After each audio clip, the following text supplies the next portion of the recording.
अब जो उपाच और च्यवन का विरह काल बताते, कल हमने उपात और च्यवन द्वार किया, उसमें आगे बढ़ते हुए विरह काल, यानी उपात में विरह काल यानी क्या, किसी भी दंडक में जितने समय तक जीवोत्पत्ति के बिना का होता है उसे उपात का विरह काल होता है। यानी पर्टिकुलर दंडक में कितने समय तक दूसरा जीव उत्पन्न नहीं होता है वह विरह काल कहा जाता है। यानी किसी भी दंडक में एक जीव की उत्पत्ति के जितने समय तक दूसरा जीव उत्पन्न नहीं होता है उसे उपात विरह काल कहते हैं। ऐसे ही च्यवन विरह काल, यानी किसी भी दंडक में जितने समय मृत्यु के बिना का होता है अथवा एक जीव की मृत्यु के बाद जितने समय तक कोई भी जीव मरण को प्राप्त नहीं करता है उसे च्यवन विरह काल कहते हैं। इसे उद्वर्तना विरह काल भी कहा जाता है। नारकी के दंडक में कितने समय तक जीव उत्पन्न नहीं होते अथवा नहीं मरते, सामान्य से 12 मुहूर्त तक। अब मतलब एक एक नारकी की अपेक्षा से यह सब समझना है।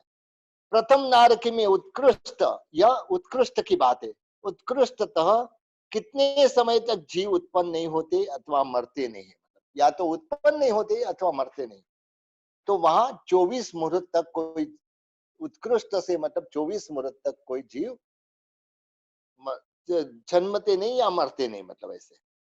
ऐसे ही दूसरी नारक में उत्कृष्ट तक कितने समय तक जीव उत्पन्न नहीं होते अथवा मरते नहीं, वहां दूसरे नरक में 7 दिन तक उत्कृष्ट का काल है, मतलब यह विरह काल बोलते हैं इसको। तीसरी नरक में उत्कृष्ट तक कितने समय तक जीव उत्पन्न नहीं होते अथवा मरते नहीं, 15 दिन तक कोई जीव उत्कृष्ट से मतलब च्यवन या मरण नहीं होता। तो इस तरह से चौथी नरक में उत्कृष्ट तक कितने समय तक जीव उत्पन्न नहीं होते अथवा मरते नहीं, 1 महीना तक। ऐसे पांचवी नरक में उत्कृष्ट तक कितने समय तक जीव उत्पन्न नहीं होते और मरते नहीं, 2 महीने तक। छठी नरक में उत्कृष्ट तक कितने समय तक जीव उत्पन्न नहीं होते अथवा मरते नहीं, वह है 4 महीना। सातवीं नरक में उत्कृष्ट तक कितने समय तक जीव उत्पन्न नहीं होते अथवा मरते नहीं, वहां विरह काल 6 महीने का है। देवों के दंडक में उत्कृष्ट कितने समय तक जीव उत्पन्न नहीं होते अथवा मरते नहीं है, मतलब तो सामान्य से 12 मुहूर्त है, मतलब ऐसे, मतलब एक एक देव की अपेक्षा से देखेंगे। भवनपति देव व्यंतर एवं ज्योतिष निकाय के उत्कृष्ट कितने समय तक जीव उत्पन्न नहीं होते अथवा मरते नहीं, वहां पे 24 मुहूर्त तक उत्कृष्ट से मतलब कोई जीव उत्पन्न नहीं होते अथवा मरते नहीं है। पहले और दूसरे देवलोक में उत्कृष्ट तक कितने समय तक जीव उत्पन्न नहीं होते अथवा मरते नहीं, वहां पे भी 24 मुहूर्त तक का समय है। तीसरे देवलोक में उत्कृष्ट कितने समय तक जीव उत्पन्न नहीं होते अथवा मरते नहीं है, 9 दिन 20 मुहूर्त तक वह होता है। चौथे देवलोक में कितने उत्कृष्ट तक कितने समय तक जीव उत्पन्न नहीं होते अथवा मरते नहीं, वहां 12 दिन का उत्कृष्ट, 12 दिन 10 मुहूर्त का उत्कृष्ट या विरह काल है। पांचवें देवलोक में उत्कृष्ट तक कितने समय तक जीव उत्पन्न नहीं होते अथवा मरते नहीं, 22 दिन और 15 मुहूर्त तक। छठे देवलोक में उत्कृष्ट तक कितने समय तक जीव उत्पन्न नहीं होते अथवा मरते नहीं, 45 दिन तक। सातवें देवलोक में उत्कृष्ट तक कितने समय तक जीव उत्पन्न नहीं होते अथवा मरते नहीं, 80 दिन तक। आठवें देवलोक में उत्कृष्ट तक कितने समय तक जीव उत्पन्न नहीं होते अथवा मरते नहीं, वहां 100 दिन तक। नौवें देवलोक में उत्कृष्ट तक कितने समय तक जीव उत्पन्न नहीं होते अथवा मरते नहीं, वहां 10 महीना तक। 10वें देवलोक में उत्कृष्ट तक कितने समय तक जीव उत्पन्न नहीं होते अथवा मरते नहीं, 11 महीने। 11 और 12वें देवलोक में उत्कृष्ट तक कितने समय तक जीव उत्पन्न नहीं होते अथवा मरते नहीं, 100 वर्ष तक। प्रथम तीन ग्रैवेक में 9 ग्रैवेक है, उसमें पहले 3 ग्रैवेक में कितने समय तक जीव उत्पन्न नहीं होते अथवा मरते नहीं, वहां 1000 साल का विरह काल है। मध्यवर्ती 3 ग्रैवेक, मध्य में रहे हुए 3 ग्रैवेक में उत्कृष्ट तक कितने समय तक जीव उत्पन्न नहीं होते अथवा मरते नहीं, 1,00,000 वर्ष तक। अंतिम 3 ग्रैवेक में उत्कृष्ट तक कितने समय तक जीव उत्पन्न नहीं होते अथवा मरते नहीं, 1,00,00,000 वर्ष तक। 4 अनुत्तर वैमानिक देव में उत्कृष्ट तक कितने समय तक जीव उत्पन्न नहीं होते अथवा मरते नहीं है, पल्योपम के असंख्यात्मा भाग तक। और सर्वार्थ सिद्ध विमान में उत्कृष्ट तक कितने समय तक जीव उत्पन्न नहीं होते अथवा मरते नहीं, पल्योपम के संख्यात भाग तक। तो इस तरह से मतलब जैसे जैसे ऊपर के देवलोक में जाते हैं, मतलब इसका विरह काल बढ़ते जाता है। मतलब तो इस तरह से गर्भज मनुष्य तथा गर्भज तिर्यंच में उत्कृष्ट कितने समय तक जीव उत्पन्न नहीं होते अथवा मरते नहीं, वहां उत्कृष्ट से 12 मुहूर्त तक अवश्य कोई न कोई जीव जन्म मरण अवश्य होता है। विकलेंद्रिय त्रिक में उत्कृष्ट तक कितने समय तक जीव उत्पन्न नहीं होते अथवा मरते नहीं, वहां अंतर मुहूर्त तक है। एक इंद्रिय में कितना उत्पात और च्यवन विरह काल होता है। एक इंद्रिय का जहां तक सवाल है, विरह काल कितना होता है, तो वहां विरह काल ही नहीं होता है, क्योंकि वहां जन्म मरण निरंतर चालू रहता है, कंटिन्यूअस चालू रहता है, जिसकी वजह से एक इंद्रिय में विरह काल नहीं है। समस्त दंडकों में जगन्य विरह काल कितना है, समस्त दंडकों में एक समय का जगन्य विरह काल है। कितने दंडकों में च्यवन उत्पात विरह काल पाया जाता है, कितने दंडकों में ये च्यवन और उत्पात का विरह काल रहता है, तो समस्त देव में कि 13 दंडक, गर्भ तिर्यंश और मनुष्य, नारकी और विकलेंद्रिय त्रिक, यानी 19 दंडक में विरह काल है। कितने दंडक में च्यवन और उत्पात का विरह काल का अभाव होता है, तो पृथ्वी का आदि 5 स्थावर में यह अभाव होता है, क्योंकि वहां जन्म मरण निरंतर चालू होता है। सूक्ष्म जीव में कितना विरह काल होता है, सूक्ष्म जीवों में निरंतर च्यवन उत्पात होने से विरह काल का अभाव होता है, यानी विरह काल होता ही नहीं है। मतलब बादर जीवों में कितना विरह काल होता है, 5 स्थावर की अपेक्षा से विरह काल कभी नहीं होता है। शेष की अपेक्षा से जगन्य एक समय और उत्कृष्ट पल्योपम का संख्यात्मा भाग। पंचेंद्रिय जीव में कितना विरह काल कहा गया है, उनमें विरह काल का एक इंद्रिय जीव में कितना विरह काल कहा गया है कि उसमें विरह काल का अभाव होता है। वैसे ही पंचेंद्रिय जीवों में कितना विरह काल कहा है, जगन्य एक समय, पल्योपम का असंख्यात्मा भाग, उत्कृष्टता। स्थावर जीवों में कितना विरह काल कहा गया है, उसमें विरह काल का अभाव है। मतलब त्रस्त जीवों में कितना विरह काल है, त्रस्त जीवों में जगन्य एक समय और उत्कृष्ट पल्योपम का संख्यात्मा भाग। औपातिक जीव में कितना विरह काल कहा गया है, वहां पे भी जगन्य एक समय, उत्कृष्टता पल्योपम का संख्यात्मा भाग। गर्भज जीव में कितना विरह काल कहा गया है, जगन्य एक समय है और उत्कृष्टता 12 मुहूर्त है। समूर्छिम जीवों में कितना विरह काल कहा गया है, पृथ्वी का आदि 5 प्रकार के समूर्छिम जीवों में नित्य और निरंतर जन्म लेने और मरने क्या इसके लिए मतलब विरह काल नहीं होता। नरक गति में, अभी गति की अपेक्षा से नरक गति में कितना विरह काल कहा गया है, जगन्य एक समय और उत्कृष्ट 6 महीने का। देव गति में कितना विरह काल कहा गया है, जगन्य एक समय और उत्कृष्टता पल्योपम का संख्यात्मा भाग, संख्यात्मा भाग। मनुष्य गति में कितना विरह काल है, जगन्य एक समय है और उत्कृष्ट 12 मुहूर्त है। तिर्यंश गति में कितना विरह काल है, 5 स्थावरों में विरह काल का अभाव होने से तिर्यंश गति में जन्म मरण सदा होता है। क्योंकि यह तिर्यंश में ये 5 स्थावर भी उस तिर्यंश गति में आते हैं, जिसकी वजह से जन्म मरण सदा चालू रहता है। ऊर्ध्वलोक में कितना विरह काल कहा गया है, 5 स्थावर को छोड़ दे, क्योंकि 5 स्थावर को विरह काल नहीं है, मतलब तो उसके लिए उनको छोड़ दे तो जगन्यता एक समय और उत्कृष्टता पल्योपम का संख्यात्मा भाग। वैसे ही मध्यलोक में कितना विरह काल कहा गया है कि 5 स्थावर को छोड़ के जगन्य एक समय और उत्कृष्टता 24 मुहूर्त। अधोलोक में कितना विरह काल है? 5 स्थावर को छोड़ के जगन्यत 1 समय और उत्कृष्ट 6 मास। संपूर्ण लोक में कितना विरह काल है? पूरे मतलब ऊर्ध्वलोक, अधोलोक और तिर्क्षालोक, संपूर्ण लोक में विरह काल कितना है?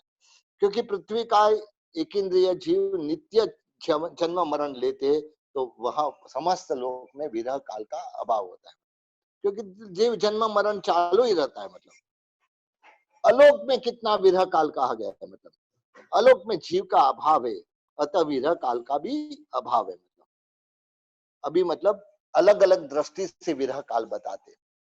कोई भी जीव नवीन समकित दृष्टि का विरह काल, मतलब एक जीव समकित पाया और दूसरा नया जीव समकित पाया, उसका विरह काल कितना है? मतलब उसका विरह काल 7 दिन का होता है। नवीन श्रावक का विरह काल, यानी नया श्रावक हो या एक श्रावक के बाद दूसरा श्रावक, नया श्रावक में विरह काल कितना रहता है? तो 12 दिन का रहता है। मतलब नवीन साधु का विरह काल कितना रहता है? तो वह 15 दिन का होता है। मतलब 15 दिन के बाद अवश्य एक नया नया साधु होता है। मतलब इंद्र का विरह काल कितना कहा है? इंद्र का 1 समय है और उत्कृष्ट 6 मास है। एक जीव चक्रवर्ती बनने के बाद कितने समय में पुनः चक्रवर्ती बन सकता है? एक जीव चक्रवर्ती बना मतलब उसके बाद कितने समय में पुनः चक्रवर्ती बन सकता है? मतलब तो वह साधिक 1 सागरोपम तक इतना पीरियड जाना देना पड़ता है। और यह जगन्य और उत्कृष्ट देशों अर्ध पुद्गल परावर्त काल, थोड़ा कम ऐसा अर्ध पुद्गल परावर्त काल। एक जीव सम्यक्त्व से मिथ्यात्व में जाने पर पुण्य कितने समय में सम्यक्त्व प्राप्त कर सकता है? एक जीव जब सम्यक्त्व में रहता है, वहां से मतलब मिथ्यात्व की में चला जाता है, तो वापिस सम्यक्त्व प्राप्त करने में कितना काल, विरह काल है? तो यहाँ जगन्य अंतर मुहूर्त है और उत्कृष्ट देशों अर्ध पुद्गल परावर्त काल है। सिद्ध में उत्पात विरह काल कितना गहा है? जगन्य 1 समय और उत्कृष्ट 6 मास, क्योंकि सिद्ध में मतलब आने वाले जीव 1 समय जगन्य से मतलब समय समय पे आते रहते, और उत्कृष्ट से 6 महीने में अवश्य कोई ना कोई आत्मा अवश्य सिद्ध होती है।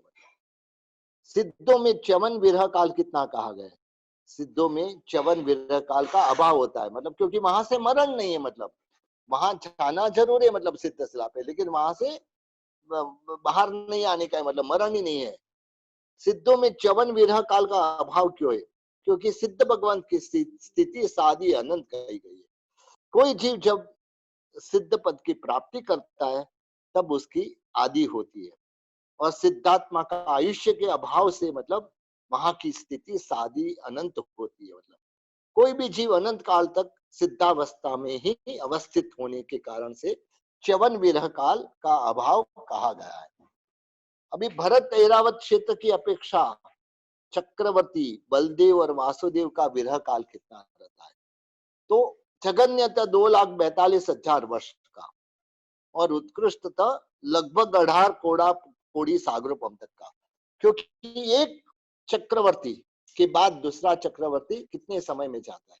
तो जगन्यता 2,42,000 वर्ष होता है। मतलब और उत्कृष्ट की अपेक्षा से देखे तो 18 कोड़ी सागरोपम, यानी जब जैसे कि मतलब ऋषभदेव परमात्मा का जो काल आया, मतलब भरत चक्रवर्ती पहले चक्रवर्ती बने, तो जो गए चक्रवर्ती थे, मतलब उसका और भरत चक्रवर्ती का विरह काल 18 कोड़ी सागरोपम था। तो इस तरह से यह गिनना। तीर्थंकर का विरह काल कितना होता है? एक तीर्थंकर से दूसरा तीर्थंकर का विरह काल जगन्यता 84,000 वर्ष का होता है। मतलब और उत्कृष्टता 18 कोड़ी सागरोपम, मतलब ये 24 पूरी हुई, वहां से दूसरी 24 तक मतलब विरह काल कितना रहता है? तो यहाँ जगन्य 84,000 वर्ष रहता है, और उत्कृष्ट 18 कोड़ी सागरोपम, यानी जो उत्सर्पिणी अवसर्पिणी अवसर्पिणी उत्सर्पिणी।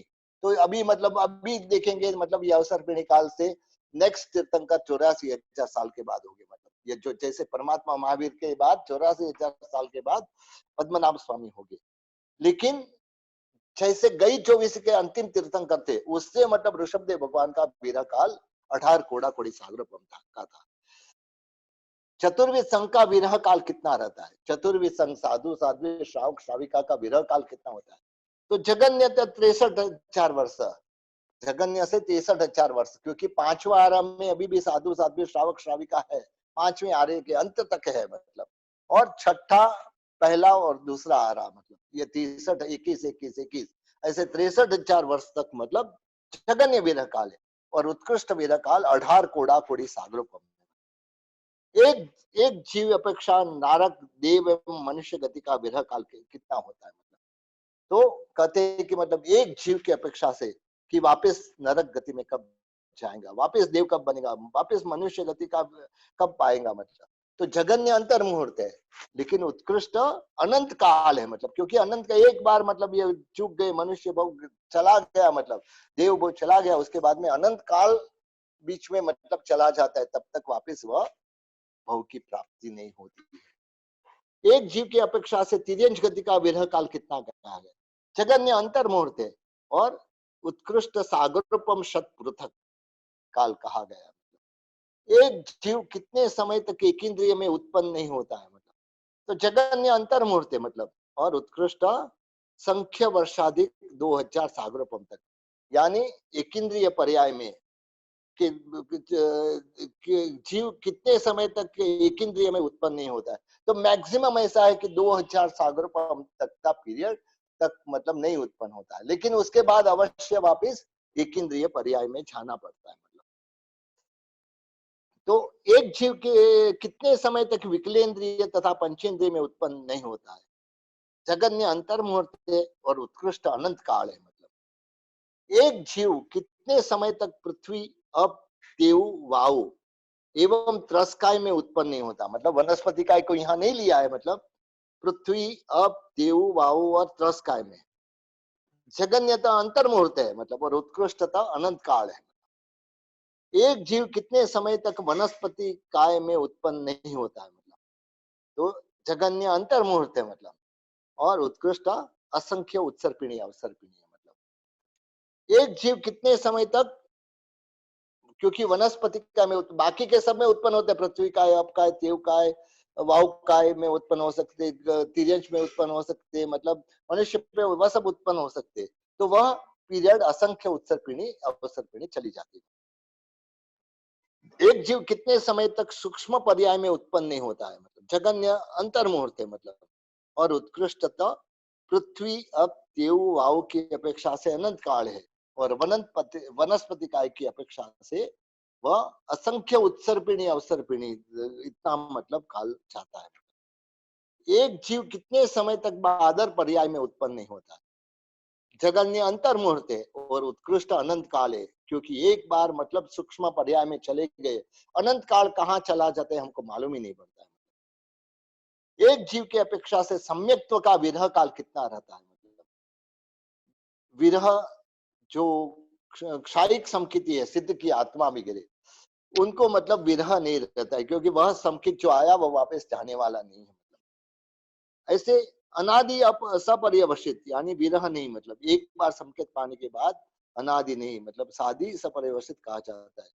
तो इस तरह से और साधी सपर्यवसित में सम्यक्त्व का विरह काल जगन्य अंतर मुहूर्त है, और उत्कृष्ट देशोर्ण अर्ध पुद्गल परावर्त। एक बार संकित आया और वापस चला गया, तो वापस मतलब उत्कृष्ट जगन्य अंतर मुहूर्त में वापस आता है, लेकिन उत्कृष्ट थोड़ा कम ऐसा अर्थ पुद्गल परावर्त काल में अवश्य संकित पाप के आत्मा मोक्ष में जाती है। एक जीव की अपेक्षा मिथ्यात्व का विरह काल कितना गया है? मिथ्यात्व में विरह काल जो अनादि अपर्यवसित यानी जो अभव्य जीव है, मतलब उनको मतलब विरह ही नहीं होता, हमेशा मतलब वह मिथ्यात्व में ही रहते, मतलब अनादि सपर्यवसित में विरह नहीं होता है, मतलब और जो साधि सपर्यवस्थित होता है उनको जगन्य अंतर मुहूर्त और उत्कृष्ट साधिक 66 सागरोपम तक का विरह काल होता है। एक जीव की अपेक्षा से अज्ञान का विरह काल कितना? हर एक जीव का यहाँ विरह काल पूरा मतलब ये बात हमको बता दिए थे। एक जीव की अपेक्षा से अज्ञान का विरह काल कितना रहता है? अनादि अपर्यवसित यानी जो अभव्य जीव में विरह ही नहीं रहता है, हमेशा अज्ञान में ही है, मतलब अनादि सपर्यवसित में भी विरह नहीं है, मतलब और साध्य सपर्यवसित जगन्य से अंतर मुहूर्त है, और उत्कृष्टता 66 सागरोपम तक का है। एक जीव की अपेक्षा ज्ञान का विरह काल कितना कहा गया, मतलब साधी से पर्यवसित, यानी सिद्ध की आत्मा में मतलब अनंत काल तक ये ज्ञान रहता है, तो इसके लिए वहां विरह नहीं है। मतलब अनादि अपर्यवसित में भी विरह नहीं है। मतलब और साधी सपर्यवसित में जगन्य अंतर्मुहूर्त और उत्कृष्ट देशोर्ण अर्धपुद्गल परावर्त, एक बार ज्ञान में से मतलब अज्ञान में गए, मतलब अर्धपुद्गल परावर्त देशोर्ण मतलब थोड़ा कम, ऐसा इतने काल तक वापस ज्ञान नहीं पा सकते। तो इस तरह से ज्ञान का विरह काल कहा। अब एक जीव की अपेक्षा से सन्नी पर्याय में विरह काल कितना कहा गया? जगन्य अंतर्मूर्ति उत्कृष्ट अनंत काल है। सन्नी बनना है बोले तो मन वाला बनना है, मतलब असन्नी अवस्था में हमारा अनंत काल चला जाता है। जीव की अपेक्षा से असन्नी पर्याय का विरह काल कितना कहा गया है? जगन्य अंतर्मुहूर्त और उत्कृष्ट साधिक सागरूपम शत पृथक है। एक जीव की अपेक्षा है मनोयोग एवं वचन योग का विरह काल। मन योग और वचन योग का विरह काल कितना कहा गया है? जगन्य अंतर्मुहूर्त है और उत्कृष्ट अनंत काल है। मतलब यानी मन योग और वचन योग मिलना भी इतना मुश्किल है कि अनंत काल के बाद वापस प्राप्त हो सकता है। एक जीव की अपेक्षा काय योग कितने काल विरह काल का है? मतलब तो उसमें मतलब ज्यादा विरह काल नहीं है, मतलब जगन्य एक समय है और उत्कृष्ट अंतर मुहूर्त है। मतलब एक जीव की अपेक्षा पुरुष वेद एवं स्त्री वेद का विरह काल कितना कहा गया? वह जगन्य अंतर मुहूर्त है और उत्कृष्टता अनंत काल है। मतलब पुरुष वेद जीव की अपेक्षा पुरुष वेद में मतलब एवं स्त्री वेद का विरह काल अनंत काल भी हो सकता है। एक जीव की अपेक्षा नपुंसक के वेद का विरह काल कितना होता है? मतलब तो जगन्य अंतर मुहूर्त है और उत्कृष्ट सागरोपम शत पृथक है। मतलब एक जीव की अपेक्षा चक्षु दर्शन का विरह काल कितना कहा गया है? जगन्य अंतर मुहूर्त है, मतलब और उत्कृष्ट अनंत काल कहा गया है। यानी चक्षु मिलना भी मतलब ऐसा है कि अनंत काल तक मतलब चक्षु नहीं मिलते। मतलब एक जीव की अपेक्षा अचक्षु दर्शन का विरह काल कितना गया है? तो अनादि अपर्यवस्थित यानी अभव्य एवं अनादि सपर्यवस्थित दोनों के अपेक्षा से विरह काल नहीं होता है। मतलब क्योंकि यहाँ अचक्षु दर्शन सबको प्राप्त होता है, इसके लिए विरह काल नहीं रहता है। मतलब एक जीव की अपेक्षा अवधि दर्शन का विरह काल कितना कहा गया है? अवधि दर्शन का अपेक्षा विरह काल कितना है? तो एक समय जगन्य से मतलब और उत्कृष्ट से अनंत काल तक मतलब नहीं होता है एक जीव की अपेक्षा से। ये सारी एक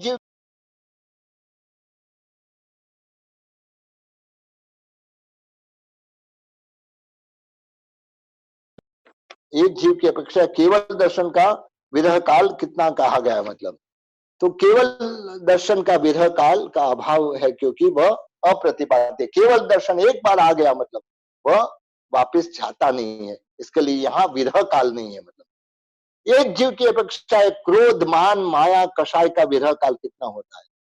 यानी एक समय जगन्य एक समय और उत्कृष्ट अंतर्मुहूर्त, यानी उत्कृष्ट अंतर्मुहूर्त में हमको वापस यह कषाय आ ही जाता है। मतलब एक जीव की अपेक्षा लोभ कषाय का विरह काल कितना रहता है? तो एक जगन्य अंतर्मुहूर्त।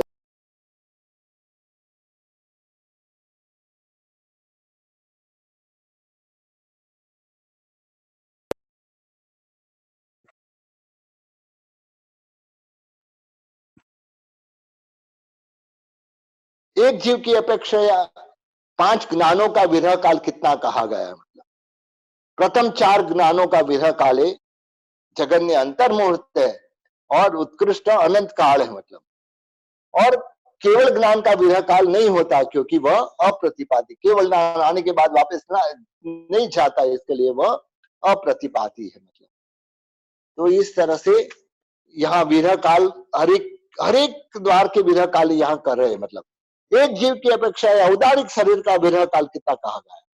जगन्यता एक समय है। मतलब और उत्कृष्ट साधिक 33 सागरोपम है। मतलब 33 सागरोपम तक का विरह हो सकता है औदारिक शरीर का। मतलब ऐसे मतलब वैक्रिय शरीर का विरह काल कितना होता है?